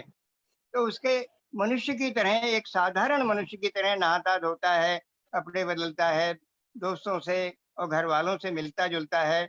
तो उसके बारे में भी बहुत सहज भाव से। होता क्या है, विशेषांकों में लेख पर लेख अटे होते हैं, और वो उसके उसके अ, एक साहित्यिक आलोचना से भरपूर, उसकी मनुष्यता और उसके जीवन के जो दूसरे पहलू हैं, उनके बारे जी। में उसमें कम होता है। मैं बस इतना ही कह सकता हूँ कि बहुत मोटा नहीं होना चाहिए उसे, उसे उसके जीवन के तमाम पहलुओं, उसकी अभिरुचियों को, उसकी पसंद नापसंद और जीवन की घटनाएं भी उसमें शामिल की जानी चाहिए। विशेषांक के बारे में इतना ही कह सकता हूँ। और उसके मित्रों से, उसके परिवार के लोगों से और तमाम और जो अच्छे आलोचक हैं, जो उसे पसंद करते हैं, जो उसे जानते हैं, जो उसे जी पसंद नहीं करते, वो उनको भी होना चाहिए उसमें। जी जी लेकिन जी लेकिन बेहतर वो लिखेंगे जो उसे चाहते और पसंद करते हैं। जी। जी जी बिल्कुल अच्छा, ठीक आपने बताया। आपकी आवाज एकदम आ रही है, लेकिन अभी वीडियो नहीं चल पाया है। कोई बात नहीं आ नहीं, लेकिन रहा हम कोई। ये दोनों लड़के मेरे पास से चले गए हैं। कोई बात नहीं, वो मैं जो हमारे इस आयोजन के एडमिन हैं, वो मेरी आवाज सुन रहे हैं। मैं उनसे कहता हूँ, वो ऋषि जी से बात करेंगे और इसका समाधान कर हाँ, देंगे। ऋषि को लेकिन फोन। हाँ जी, बिल्कुल ठीक बात है। ऋषि को फोन लेकिन करके कहें हम कि हम इसको इसको कंटिन्यू शट अप करते करें। हैं, क्योंकि लोग सुन रहे हैं, देख रहे हैं। तो जी जी अगला एक सवाल है आशीष राय जी का। जी। वो पूछ रहे हैं, आशीष जी पूछ रहे हैं कि लेखक संगठनों की अब कोई प्रासंगिकता बची हुई है क्या? इनका कोई भविष्य है? तो वो जानना चाहते हैं कि लेखक संगठनों की कोई प्रासंगिकता बची हुई है या नहीं, और इनका कोई भविष्य आप देख पाते हैं या नहीं? लेखक संगठनों का भविष्य होना चाहिए। लेखक संगठनों की प्रासंगिकता इसी बात में है कि वहाँ 50 या 100 लेखक या उससे ज्यादा लेखक एक साथ इकट्ठे होते हैं, हो सकते हैं। जी और उनको अपनी जी भूमिका, लेकिन अपनी भूमिका का निर्वाह वो पूरी तरह कर रहे हैं। ऐसा इस समय तो इसलिए भी नहीं हो रहा कि कोरोना की वजह से हम इतने डरे हुए हैं कि सड़क पर ही नहीं निकलते, और मनाही है। लखनऊ में तो आज लॉकडाउन है, तो निकल नहीं सकते घर के बाहर, जी जी गिरफ्तार जी कर जी लिए जी जाएंगे। लेकिन जी लेखक संगठनों का बहुत बड़ा रोल है जो उन्होंने निभाया नहीं। तो ये बात सही है कि लेखक संगठनों को जो करना था वो काम वो नहीं कर रहे। जी हाँ। ठीक बात, ठीक हाँ। बात है। हाँ, और उसमें ये भी है कि प्रकाशकों से कुछ सूचना मिलती है जो विश्वसनीय नहीं होती। वो जी सब उन पर डाउट करते रहते हैं कि वो बताते नहीं हैं कि हम उनकी कितनी पुस्तकें बिक रही हैं, कितनी नहीं बिक रही हैं। हो सकता है ये भ्रमपूर्ण जी हो सकता है लेखक को ये निरा भ्रम हो कि उसकी किताबें बहुत बिकती हैं और बताता नहीं है। लेकिन जी कई बार ऐसा देखा गया है कि छुपाते भी हैं, और बड़े जी बड़े जी प्रकाशक इसमें शामिल हैं कि जो जी लेखक को बताना ही नहीं चाहते कि उसकी कितनी प्रतियां बिकी हैं। जी तो ये बात है। लेखक संगठनों को इन तरह तमाम तरह के कामों पर विचार करना चाहिए और काम करना चाहिए, जिसको कि वो नहीं कर रहे। ठीक बात है, मैं सहमत हूँ आपकी बात से। जी बिल्कुल ठीक आपने बताया। अ, आशीष जी के बाद में एक सवाल है डॉक्टर अल्पना सिंह का। आपके वहीं लखनऊ से, लखनऊ में रहती हैं अल्पना जी, समीक्षाएं लिखती है बहुत अच्छी अच्छी। जी। अल्पना जी ने पूछा है कि नरेश सर, आप वर्तमान साहित्य में लखनऊ के दखल को किस तरह से देखते हैं? चाहे पत्रकारिता की बात हो, कविता की हो, आलोचना हो या साहित्य की अन्य विधाएं। इस संदर्भ में आप लखनऊ को किस तरह देखते हैं और क्या संभावना मानते हैं? ये तो देखिए, लखनऊ में इस समय जी बहुत बहुत ही सम्मानित लेखक, कथाकार और आलोचक भी मौजूद जी हैं। जी कथाकारों में जो युवा लोग हैं, जिसमें अखिलेश हैं, या अगर अगर मेरी पीढ़ी से देखें तो रविंद्र वर्मा हैं, या जी अ, शिव मूर्ति हैं, है ना? जी तो जी जी हाँ, ये सब लोग जो हैं, और लोग भी हैं, मतलब इतने नहीं है। अगर कम से कम 10 नाम मैं आपको गिना सकता हूँ लखनऊ से, जो अच्छे कथाकार हैं। तो लखनऊ में कथा, हाँ, उनकी संख्या निश्चित रूप से ज्यादा है। कवियों में मैं ज्यादा नाम नहीं ले सकता। कात्यायनी हैं, जी, कात्यायनी अच्छी अच्छी कविताएं लिखती हैं।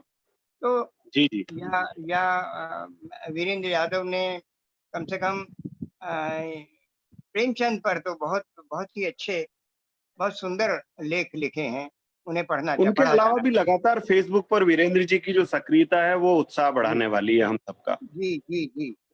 तो ये लखनऊ सक्रिय है साहित्य में, और यहाँ बिल्कुल। पर कई लोग हैं जो जो साहित्य में सक्रिय हैं, और जिसमें नरेंद्र रंजन ये, सिंह हैं, अनिल त्रिपाठी हैं, और बहुत बहुत लोग हैं, सब अपनी अपनी तरफ से और सक्रिय हैं। याद दिला रहा हूँ मैं आपको कि तद्भव और कथाक्रम जैसी शानदार पत्रिकाएं भी लखनऊ से निकल रही हैं बराबर। से निकलती हैं। कथाक्रम में तो कविता का कॉलम भी एक बार में चलाता था, और जी, उसमें बहुत महत्वपूर्ण कवियों की कविताएं भी मैंने छापी हैं, जिसमें कोई ऐसा बड़ा कवि शायद ही हो जिसकी कविता मैंने, मतलब विनोद कुमार शुक्ल हों, या विष्णु खरे हों, या राजेश जोशी हों, उन सब की कविताएं उस कॉलम में मैंने, शैलेंद्र सागर ने मुझसे एक बार अनुरोध किया था कि इस कॉलम को देखें, तो वो कॉलम भी मैंने उसमें चलाया। वो जी, पत्रिकाएं कई निकलती हैं यहाँ से। तो जी, जी, जी, हाँ, ये लखनऊ काफी सक्रिय है।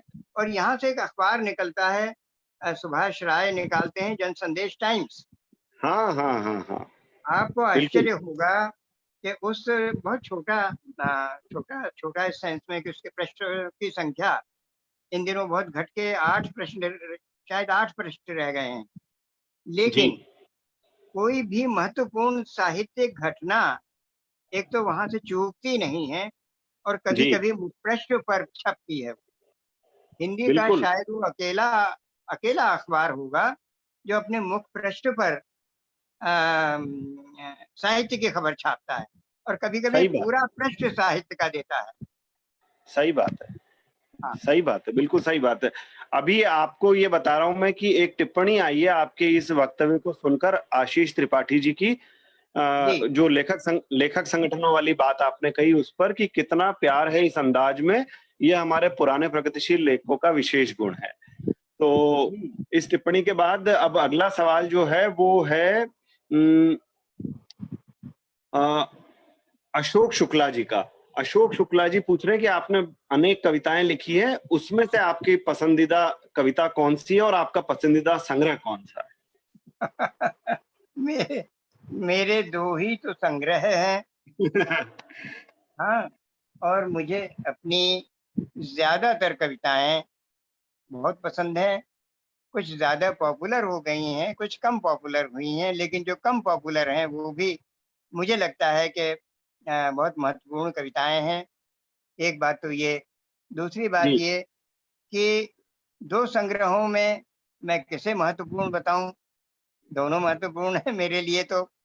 और तीसरी बात ये कि मेरी एक लंबी कविता जो करीब 30-40 पृष्ठों की पहली बार ऐसा हुआ है, जी, उसका शीर्षक है चंबल एक नदी का नाम, जी, जी, जी, और अगला संग्रह उसी नाम से आएगा।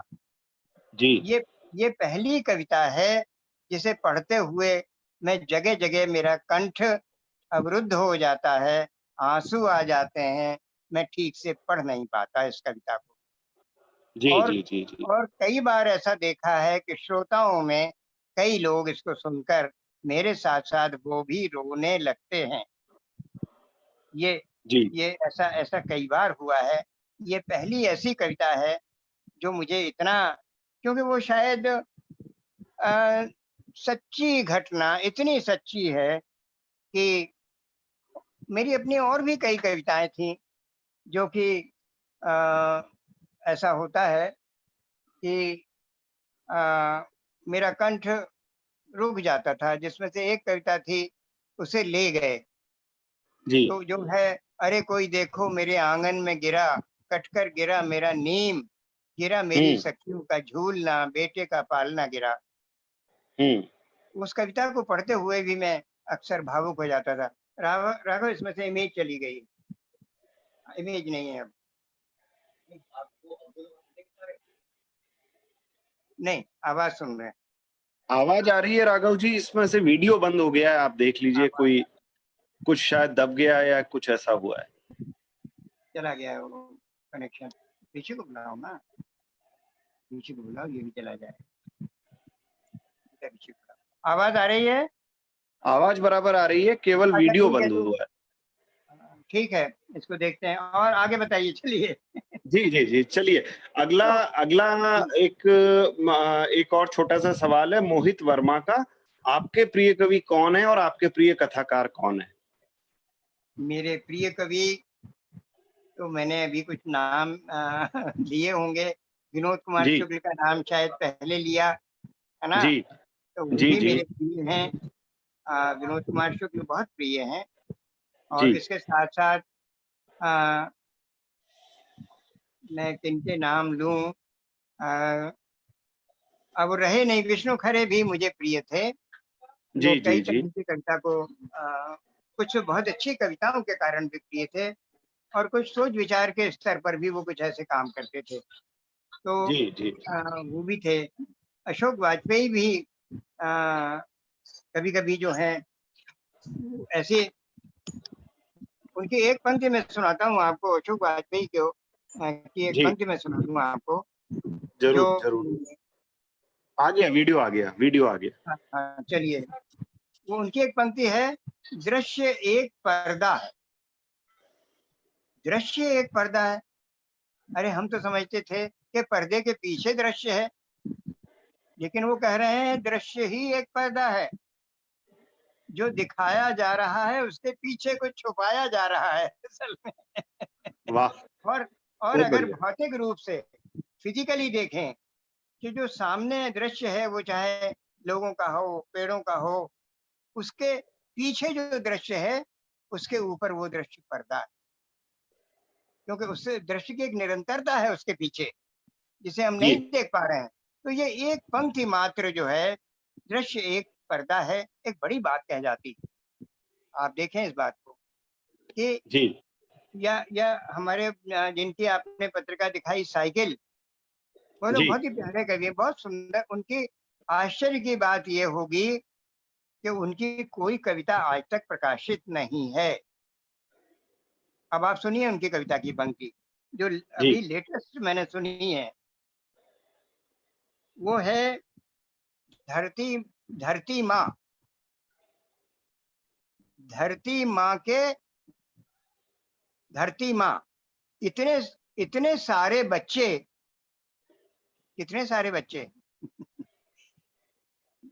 इतने सारे बच्चे, और माँ को घूमने का ऐसा शौक। पृथ्वी माता है, पृथ्वी माँ है, उसके इतने सारे बच्चे और माँ को घूमने का ऐसा शौक। हुँ, सोचिए, क्या बात है, क्या बात है। बिल्कुल, ये जो एक पंक्ति में काम हो जाता है ना? तो ये, अब आप देखिए, कई बार आप कहते हैं कि शब्द अद्वितीय होता है, जी, तो शब्द कई तरह से अद्वितीय होता है। यहाँ पर हम सब जानते हैं कि धरती माँ के कितने सारे बच्चे हैं, अरबों हैं। सही बात। धरती माँ के बच्चे अरबों हैं, सब जानते हैं इस बात को। और वो कितने तरह से घूमती है कि अपनी धुरी पर घूमने के साथ ही सूर्य के चारों ओर भी घूमती है। जी, जी, जी, पूरे साल घूमती ही रहती है वो तो। सही और बात है। तरह तरह से घूमती है। अब इस पंक्ति में कि इतने सारे बच्चे और माँ को घूमने का ऐसा शौक, ये जो ऐसा शौक है, इसी ने इसको कविता बनाया है। वरना जी, जी, जी, घूमती है और बच्चे बहुत हैं, ये हम सब जानते हैं। जी, जी, लेकिन जी, इसके बीच में जो एक शब्द आ गया, ऐसा शौक घूमने का, जी, क्या जी, हाल होगा बच्चों बच्चों का क्या हाल होगा। तो ये अद्वितीय है शब्द। इसमें से शब्द को हटाते ही पंक्तियां बेकार हो जाएंगी। सही बात वो है, शब्द तलाश करिए जिसके बिना वो कविता चल नहीं सकती। सही उसके बात है। प्राण किस शब्द में बस रहे हैं, वो शब्द अद्वितीय होगा उसके लिए। खैर दूसरे उदाहरण भी हैं, लेकिन अभी दूसरे सवाल पूछिए। जी, जी, जी। एक तो ये कि बहुत सारे लोग अभी लगातार देख रहे हैं, सुन रहे हैं, टिप्पणियाँ कर रहे हैं। अभी एक तारावती मीना जी की टिप्पणी आई है जयपुर से, उन्होंने लिखा है चंबल कविता बहुत मार्मिक है, वो लगातार उन्होंने टिप्पणियाँ की है, आपकी कविताओं की प्रशंसा कर रही हैं। और जी, अभी एक और टिप्पणी आई है विमलेश शर्मा जी की, कविताओं का सच्चा पाठक होना हो तो कोई आप सा हो। कितनी कविताएँ याद हैं आपको? और एक और श्याम शुक्ल जी ने नहीं, श्याम सुशील जी की टिप्पणी है, नरेश जी की कविताओं का एक चयन संपादन आरती जी ने किया है, साहित्य भंडार से प्रकाशित यह संकलन भी बहुत अच्छा है। बिल्कुल, और वो बहुत वाजिब ₹50 वाली उस श्रृंखला में उन्होंने रखा था, ऐसा मुझे याद आता है। तो बहुत सारे पाठकों तक वो पहुँचा है। आपको आवाज़ आ रही है नरेश जी? लगता है फिर से संपर्क टूट गया है। एडमिन प्लीज़ आप फ़ोन कर दीजिए एक बार फिर से ऋषि जी को। नरेश जी से हमारा संपर्क टूट गया है ऐसा लगता है।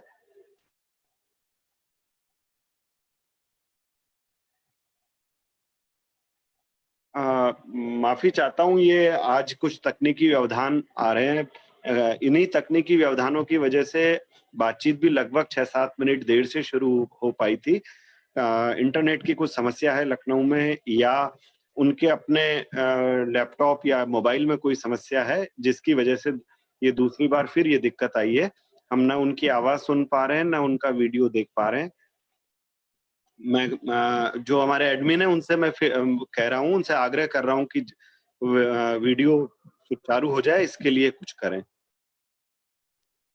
आ हाँ, गया। अब आया क्या? हाँ, आ गया। आपका कनेक्शन दोबारा कट गया था। जी, जी। बहरहाल फिर से आ गया, अब कोई दिक्कत नहीं है। तो मैं बस यही कुछ श्रोताओं की, कुछ दर्शकों की टिप्पणियाँ सुना रहा था। अब मैं कुछ 4-5 सवाल वो लूँगा जो अभी इस बातचीत को सुनने के दौरान लोगों ने पूछे हैं। जी, और ये हमारी बातचीत का एक तरह से दूसरा और आखिरी खंड है। इसमें जी। सबसे पहले एक राजेंद्र शर्मा जी का सवाल है, जिनको छंद में कविता कहने की सामर्थ्य है, छंद को तोड़ने का उन्हें ही अधिकार है। यह बात आप कहाँ तक सही मानते हैं? मुझे उस कवि का नाम तो बताइए जिसे छंद या लय का ज्ञान नहीं है ना? हाँ, हमारे समय में जो भी मैं आपको बताऊं कि जो भी कवि हैं, वो चाहे विनोद कुमार शुक्ल हों, और जी, एक बार क्या हुआ था कि हम लोग रांची में इकट्ठे थे, जी। और वहां पर मैंने पहली बार विष्णु खरे को गाना गाते हुए आंख बंद करके गाना गा रहे थे। गाते मंगलेश, थे। हाँ, मंगलेश डबराल तो ऐसा गाते हैं कि फिर वो किसी की सुनते नहीं है, गाते ही चले जाते नहीं, हैं। उनको मंगलेश जी को सुनना अद्वितीय अनुभव होता है। हाँ, बहुत तो बहुत प्यार से गाते हैं। गाते हैं। तो कौन ऐसा है जिसको लय का, छंद का ज्ञान नहीं है? सबको है। हाँ, रघुवीर साहब को था, कुंवर नारायण को था, केदारनाथ सिंह को था, और ठीक है, उनके पास अभ्यास अभ्यास कम रहा होगा जरूर। मेरा जैसा अभ्यास नहीं, मुझे काफी अभ्यास है, मैं बता दूं आपको, क्योंकि 1.5 साल में मैं 2 बार इंजीनियरिंग में फेल हुआ हूँ, है ना? इस अभ्यास के कारण इन कविताओं की सिनेमा वजह से। देखना, है ना? सिनेमा जी, देखना, बांसुरी बजाना, माउथॉर्गन बजाना, छंद में कविता लिखना, इस सब ने इंजीनियरिंग का मुझे 2 साल मेरे बर्बाद किए हैं, तो मैं उसे जी। भूल नहीं सकता। और ऐसे कौन से कवि हैं जिनसे छंद बनता नहीं है? मेरा भी ये कहना है कि छंद छोड़ना तभी तभी संभव व्यावहारिक होगा जब छंद आपकी पकड़ में हो। अगर बिना जी, पकड़े छोड़ देंगे तो समझ लीजिए छंद ने ही आपको छोड़ा हुआ है, आप क्या छोड़ेंगे उसे? हाँ, पहले पकड़ तो लीजिए उसे, पकड़िए तो छोड़िए। तो सही बात है। छंद एक बहुत अच्छा अनुशासन है। और देखिए, कल मेरी बात हो रही थी उनसे, उनसे जी, दिनेश कुमार शुक्ला जी से मेरी बात हो रही थी। और उनकी कुछ पंक्तियां, मैंने कहा जरा वो कविता अपनी याद दिलाइए। वो थी, इससे पहले कि सूख जाएं, हम्म। इससे पहले कि सूख जाएं, आओ चलो झीलों में पंख छपछपाएं। हम्म। इससे पहले कि सूख जाएं, आओ चलो झीलों में पंख छपछपाएं। हत्यारी बंदूकों से उड़ती गोलियां चोंच हम्म। में दबाएं और उड़े चले जाएं, और उड़े चले जाएं, और उड़े वाह। चले जाएं। वाह। क्या, क्या क्या मजा बात। आता है। छंद, छंद में आनंद बहुत आता है ना। जी जी। तो ये जो आनंद है लय का, तुकों का, ध्वन्यात्मकता का, देखिए ये क्या है संगीत में। संगीत में जो संग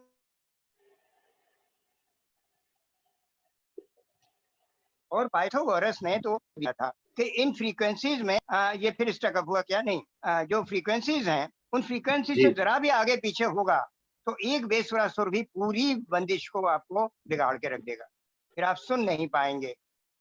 एक एक सुर का बेसुरा होना। तो जब हमारे पास शब्दों की एक एक लंबी पंक्ति है, उसमें एक भी बेसुरा शब्द आ गया तो समझिए कि वो नष्ट कर देगा। तो सेम फ्रीक्वेंसी, ये जो अज्ञेय की कविता है ना, असाध्य वीणा, जी जी जी। बात की उसकी अंतर वस्तु क्या है? उसकी अंतर वस्तु है सिंक्रोनाइजेशन ऑफ योर सेंसेस। वो वीणा बजाता नहीं है, वो वीणा गोद में रख करके और ध्यान में चला जाता है। और जब उस वीणा की फ्रीक्वेंसी, क्योंकि वो जी साधारण वीणा नहीं है, वो तो नाग वासुकी पाताल में उसकी जड़ें हैं, जिस पेड़ की वीणा है और उससे फन टिका के सोता है वो बड़ा, तो खैर उससे जब वो ध्यान में जाता है, प्रार्थना में जाता है और उन तमाम सारी विशाल विराट चीजों से उसका वो होता है, जो सिंक्रोनाइज होता है, आत्म। जी सिंक्रोनाइज होता है तो वीणा अपने आप बज उठती है। अब ये इंटरमीडिएट में हम एक एक्सपेरिमेंट किया करते थे जिसमें सोनोमीटर कहलाता था, जिसमें सेम वाइब्रेशन की ट्यूनिंग फॉर्क को अगर तार के पास दूर से भी ले आइए और अगर उसकी फ्रीक्वेंसी सेम है तो बिना छुए बहुत दूर से भी वो तार झंझना उठता था, बहुत बुरी तरह झंझनाता था, छुए बिना छुए। जी तो जी जी। सेम फ्रीक्वेंसी आते ही जब फिजिकल वर्ल्ड में, भौतिक जगत में खलबली मच जाती है, जी तो फिर हमारे अनुभव और हमारे विचारों का सिंक्रोनाइजेशन होने से क्या जी जी। होता होगा, वो उसकी कविता है। तो ये तो ठीक। है ही। ठीक बात है। एक हाँ सवाल है सुरेश सिंह जी का। सुरेश जी जी, पूछ रहे हैं, आपकी सहजता का सौंदर्य गीत की निकटता ही है क्या? मेरी सहजता के कारण ही मेरे गीत हैं, मेरी सहजता के कारण ही मेरी कविता है, और एक दूसरे से अलग वो नहीं किया जा सकता। आप ये देख लीजिए कि मन की सरलता जो है और गीत का जो कहना है या पंक्ति का कहना है, कौन सी पंक्ति ऐसी है जो गीतात्मकता से मुक्त है? यानी मेरी एक कविता जो है वो केरल में 8वें दर्जे में पढ़ाई जाती है, जी और वो भी बच्चों की कविता से उठ के गई, जी साइकिल से, जी जी साइकिल जी से ही शायद वो कविता उठ के गई और केरल में पढ़ी गई और उनके पाठ्यक्रम का हिस्सा है। वो कई बार मुझसे उनके फोन करके पूछते हैं कि ये दादरा ताल क्या होती है। उनके टीचर का फोन आया कि दादरा ताल क्या होता है। मैंने कहा आप ये क्यों पूछ रहे हैं? बोले आपने कहीं बोला है ऐसा कि ये कविता दादरा ताल में है। मैंने कहा हाँ थोड़ी थोड़ी है तो सही। तो बोले बताइए क्या होता है। मैंने उसको पढ़ के बताया उन्हें कि जिसके पास चली गई मेरी जमीन, उसी के पास अब मेरी बारिश भी चली गई। अब जो घिरती हैं काली घटाएं, उसी के लिए घिरती हैं, कूकती वाह। हैं कोयलें उसी के लिए, उसी के लिए उठती है धरती के सीने से सौंधी सुगंध। अब ये कविता जो है, इसको देखिए, जिसके पास चली गई मेरी जमीन, उसी के पास अब मेरी बारिश भी चली गई। अब जो घिरती हैं काली घटाएं, उसी के लिए घिरती हैं, कूकती हैं कोयलें उसी के लिए, उसी के लिए उठती है धरती के सीने से सुगंधी सुगंध। अब नहीं मेरे लिए हल नहीं, बैल नहीं, खेतों की गैल नहीं, एक हरी बूंद नहीं, तोते नहीं, ताल नहीं, नदी नहीं, आर्द्रा नक्षत्र नहीं, कजरी मल्हार नहीं मेरे लिए। जिसकी नहीं कोई जमीन, उसका नहीं कोई आसमान, अगली फसल होते ही सब चुकता कर दूंगा। अब तो मेरी झूठी ये गुजारिश भी चली गई, उसी के पास अब मेरी बारिश भी चली गई, जिसके पास चली गई मेरी जमीन। वाह। ये बिल्कुल दादरा ताल में है, ये लय में है, हालांकि पूरी तरह गद्य में है। आप देखें इसकी बनावट कि जिसके जी पास जी जी, चली गई मेरी जमीन, उसी के पास अब मेरी बारिश भी चली गई। अब जो बहुत घिरती हैं सुंदर। काली घटाएं, उसी के लिए घिरती हैं, कूकते हैं कोयलें उसी के लिए, और उसी के लिए उठती है धरती के सीने से तोंदी सुगंध। तो इसमें इसमें गीत नहीं है, लेकिन गीत है। गीत तत्व इसकी लय में है, इसके बिल्कुल शब्दों है। में है, उन्हें खास तरह से लिखा गया है, वो आसमान से नहीं उतरे हैं। उसमें मेरी रचना, मेरा रचना कौशल शामिल है। सही बात है, सही बात है, बिल्कुल बहुत ये सुंदर दादरा कविता है, ताल बहुत है, सुंदर। ये जी धा जी जी धीना ता तीना, एक दो तीन, एक दो तीन, ऐसे चलती है। जी जी जी। एक सवाल है खेमकरण सोमन जी का, लेकिन उसका उत्तर आप दे चुके हैं, बस उनका उनका मन रखने के लिए दोहरा देता हूं, और अगर कोई नई बात हो तो आप बता दें। वो कह रहे हैं कि आप इंजीनियर हैं और हिंदी के कवि भी। आपकी कविताओं को पढ़ते हुए बार बार प्रतीत होता है कि उनमें विज्ञान समाया हुआ है। क्या विज्ञान और कविता का भी कोई संबंध है? अगर आप कुछ कहना चाहें तो ठीक है, नहीं तो हम मतलब ये मैं खेमकरण जी का मन रखने के लिए मैंने सवाल आपके सामने नहीं रख नहीं दिया, नहीं, मुझे लगता है। हेमकरण जी का स्वागत है। मेरी विज्ञान को और मेरी कविता को अलग करना वैसा ही असंभव है, जैसा कि जी। आइंस्टाइन ने कहा था कि स्पेस और टाइम, उन हाँ दोनों को अलग अलग लिखा ही नहीं जा सकता। स्पेस टाइम ये एक शब्द है, ये चौथा डायमेंशन है। अगर स्पेस को विरूपित करेंगे तो टाइम विरूपित होगा, और टाइम को अगर टच जी करेंगे तो स्थान जो है वो स्पेस टाइम एक शब्द है। और इसके बहुत से उदाहरण हैं, अगर समय दें तो मैं बताऊं कि स्पेस और टाइम एक ही चीज है। और जी। याद दिला दूं आपको, अभी इन दिनों में कुछ काम कर रहा था, सुशील शुक्ला के कहने से ही ये जो डाली, सल्वाडोर डाली की पेंटिंग है ना, हाँ हाँ, पिघलती हुई घड़ियां घड़ियां, लटकती हुई। हाँ। Melting melting watches. हाँ, मेल्टिंग वॉचेस पर देखा मैंने, 4 घड़ियां बनाई हुई हैं उसमें, 4 घड़ियां हैं। लेकिन 4 घड़ी बनाने पर भी संतोष नहीं हुआ उन्हें, तो उन्होंने हम्म। समुद्र बनाया, आकाश बनाया, चट्टाने बनाई। अब ये समुद्र और आकाश, चट्टाने और घड़ियां, तब समझ में आया, तो उन्होंने स्पेस भी बना दिया है, जिसके बिना टाइम संभव नहीं होता। स्पेस बिल्कुल टाइम बिल्कुल बिल्कुल। है ना। बिल्कुल सही बात, बिल्कुल सही बात। जी। तो अगला अगला सवाल एक है शशिकांत जी टाइम में का, जो एक एक जी, एक एक एक मजेदार बात बता दूं। ये जरूर बात जरूर जो जरूर। थी, ये तो 2500 साल से ऊपर हो गए। ये तो गौतम बुद्ध ने भी कहा था कि जिस नदी को तुम देख रहे हो उसमें नहा नहीं सकते। क्यों भाई?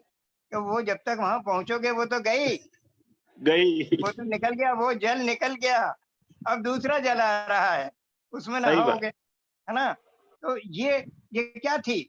स्पेस में जो तुम्हें दिखाई दे रहा है वो टाइम से बंधा हुआ है, टाइम चेंज होगा तो वो बदल जाएगा। ये बिल्कुल बहती हुई बिल्कुल। धारा नदी की है, ये यही टाइम है जो उसे बहा रहा है। तो जुड़े हुए हैं, सही ये तो बुद्ध कह गए थे, कौन सी नई बात आइंस्टाइन ने कह दी थी। हाँ, उन्होंने कैलकुलेट जरूर कर दिया था इसे। सही बात है। एक सवाल है शशिकांत जी का, वो पूछ रहे हैं कि सांप्रदायिक फांसीवाद के खतरे पर आपका क्या मत है? सांप्रदायिक फांसीवाद का खतरा तो आ चुका है, हत्याएं शुरू हो चुकी हैं, होती जा रही हैं। दिल्ली में अभी अभी हो चुकी हैं, उससे पहले कहाँ कहाँ नहीं हुई। हम्म। उससे पहले हमें याद है गुजरात में हुई है ना, तो कोई बहुत दूर की बात नहीं है। उसके बाद जब इलेक्शन आया तो दिल्ली में हुई, अब जो बिहार में इलेक्शन आ रहा है तो होंगी वहाँ। दुखद, बहुत दुखद है। कुछ एक आ चुका। सवाल है जी, जी, ठीक बात है, आ चुका। दिनेश पाठक जी का सवाल है, क्या रचना के साथ जुड़ा हुआ रचनाकार का नाम आलोचकों की निगाह में रचना को गुरुतर सिद्ध करता है? मैं नहीं समझता कि ये संभव है कि रचनाकार का नाम अगर है तो स्वाभाविक रूप से आलोचक के ऊपर वो कुछ प्रभाव डालेगा। वो अगर उसे एक बार देखना है तो वो 2 बार शायद देखे कि भाई नहीं, ये लेखक तो अच्छा है, इसको देखना चाहिए। लेकिन अंततः अगर वो अगर वो इस सांप्रदायिकता में शामिल नहीं है, वो अगर उसके संप्रदाय का हिस्सा नहीं है, सांप्रदायिकता नहीं चला रहा, तो फिर वो रचना की गुणता के आधार पर ही लिखेगा। सांप्रदायिकता के आधार पर मुझे नहीं लगता कि बहुत से लेखक या बहुत से आलोचक लिखते हों, क्योंकि मैं ठीक। किसी संप्रदाय में शामिल नहीं हूँ। हाँ, बल्कि मुझसे नाराज रहे, नामवर जी बहुत नाराज रहे। उनसे मैंने कह दिया था भोपाल में सार्वजनिक रूप से कि नामवर जी हमारे बीच में घृणा मत फैलाइए आप, ऐसा बोल दिया था। सैकड़ों कवियों के बीच में मैं अध्यक्ष था और नामवर जी सामने बैठे हुए थे, और पिछला व्याख्यान उनका ऐसा ही था। तो बहुत नाराज थे, लेकिन उसके बावजूद नामवर जी ने, जब मेरी 2 किताबें आई एक के बाद एक, तो दूरदर्शन पर वो चुनते थे किताब पर बोलने के लिए। दोनों बार उन्होंने मेरी किताब चुनी और उस पर बोला। डॉक्टर विश्वनाथ त्रिपाठी मांगते रहे कविताएं, वो मैंने नहीं दी, लेकिन वो नाराज नहीं हुए। उन्होंने बहुत अच्छा लेख मेरे ऊपर लिखा है विश्वनाथ त्रिपाठी ने, बल्कि जी, मेरी पंक्तियां कोट करते हुए ये कहा कि लाशों को हमसे ज्यादा हवा चाहिए, उन्हें हमसे ज्यादा पानी चाहिए, उन्हें हमसे ज्यादा बर्फ चाहिए, उन्हें हमसे ज्यादा आग चाहिए, लाशों को सब कुछ हमसे ज्यादा चाहिए। ये ये कोट करते हुए नीचे लिखा कि ये कविता जर्मन भाषा के महान कवि ब्रेश्त की नहीं है, हिंदी के मौलिक कवि नरेश सक्सेना की। भाई इतना बड़ा। हाँ, तो जबकि उनकी कविताएं मुझसे मांगते रहे, वो मैंने दी नहीं उनको। बोले अब मैं तुमसे नहीं मांगूंगा क्योंकि तुम दोगे नहीं। मैं समझ गया हूँ, मुझे लगा नाराज हो गए। लेकिन ऐसा तो जी। हिंदी के मैं समझता हूँ कि मेरा किसी से सांठ मैं मुझे फुर्सत ही नहीं इस सब के लिए। मैं अपना काम करता सही रहता बात हूँ। है, सही बात है। सही बात है, कोई कोई जेन्युइन रचनाकार ऐसा नहीं करता, और ऐसा मान के चलना चाहिए कि अंततः रचना की ही परीक्षा होती है, रचना ही अंतिम कसौटी होती है। बिल्कुल, रचना बाध्य करती है लिखे जाने के लिए, वरना आलोचक बिल्कुल, झूठा पड़ जाता है। आलोचक भी जानता है इस बात को, कितना झूठ सही बोलेगा बात, वो। सही बात है।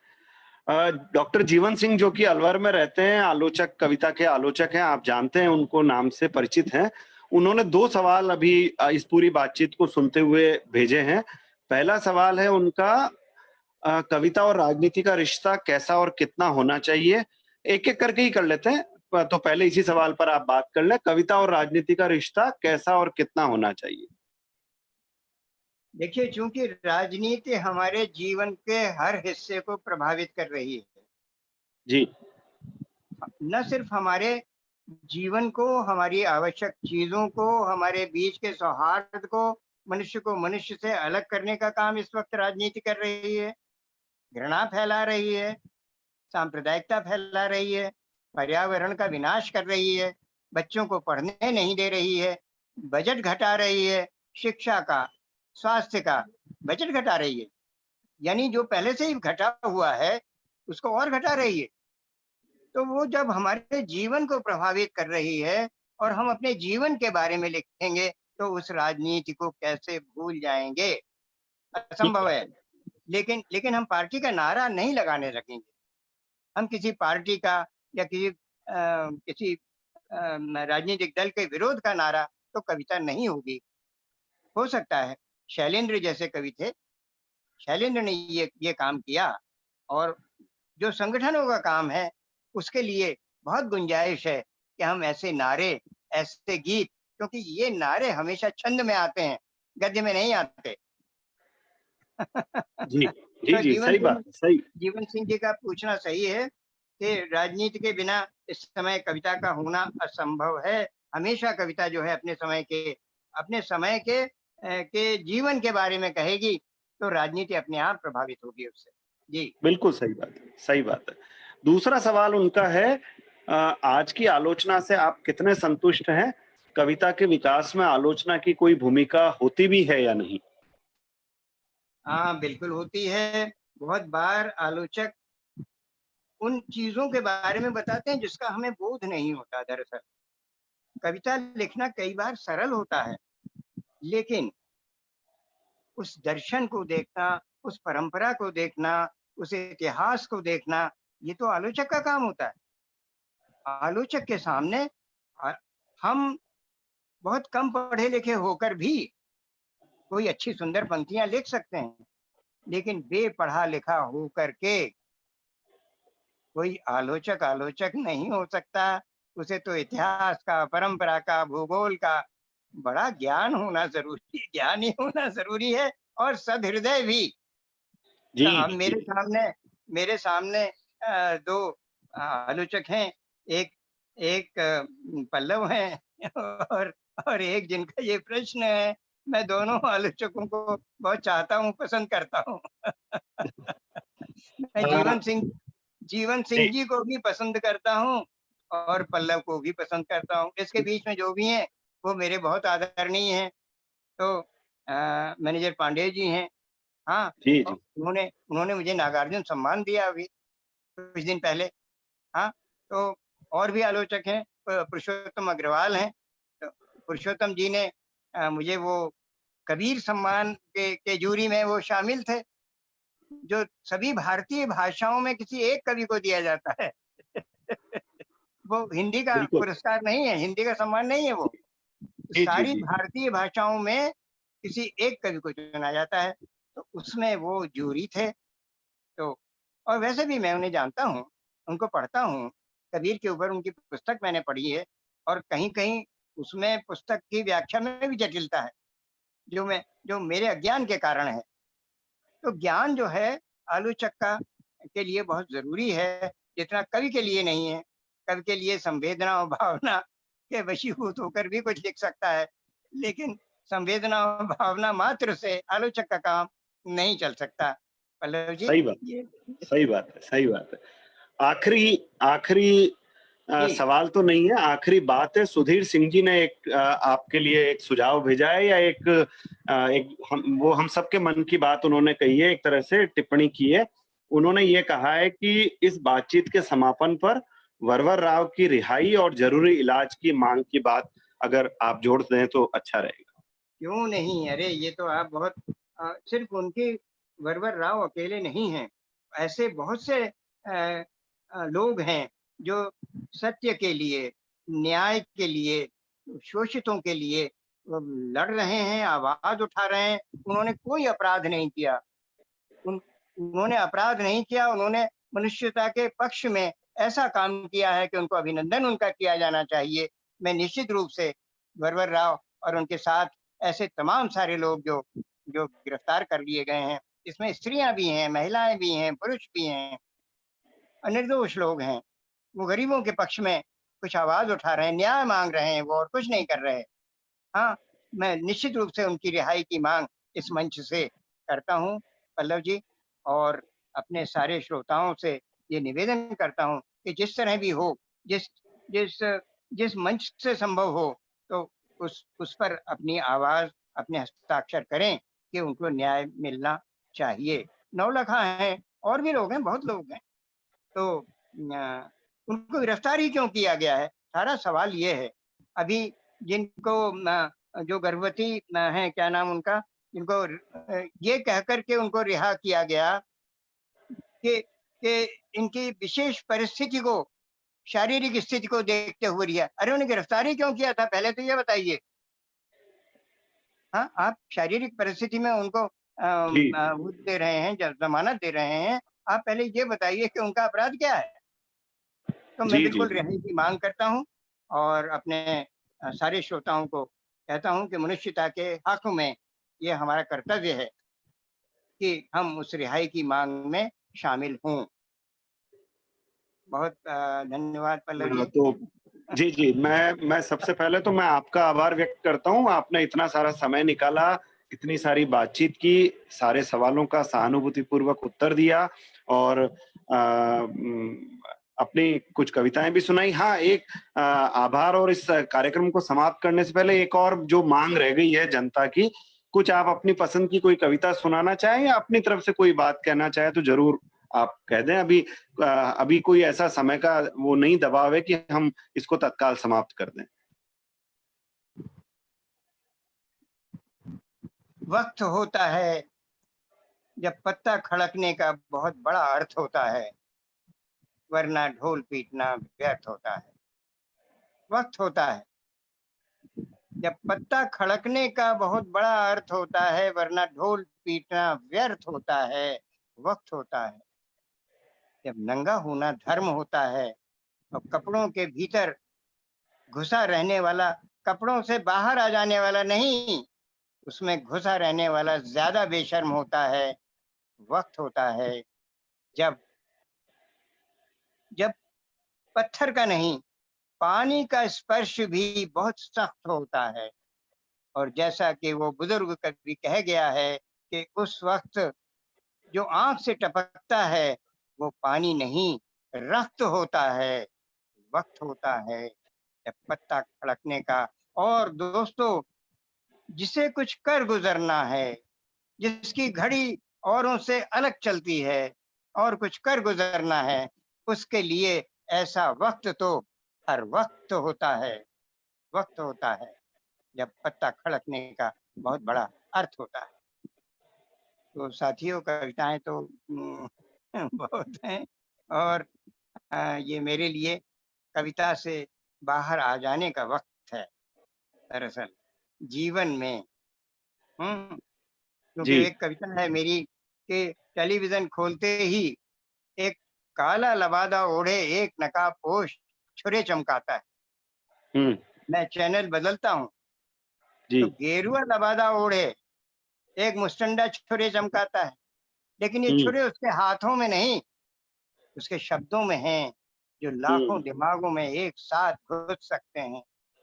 मैं फिर चैनल बदलता हूँ तो औरतों, बच्चों, सिपाहियों की लाशों के ऊपर और स्त्रियों, बच्चों, सैनिकों और किसानों की लाशों के ऊपर अच्छे दिन आ गए हैं कि घोषणाएं होने लगती। मैं टेलीविजन बंद कर देता हूँ।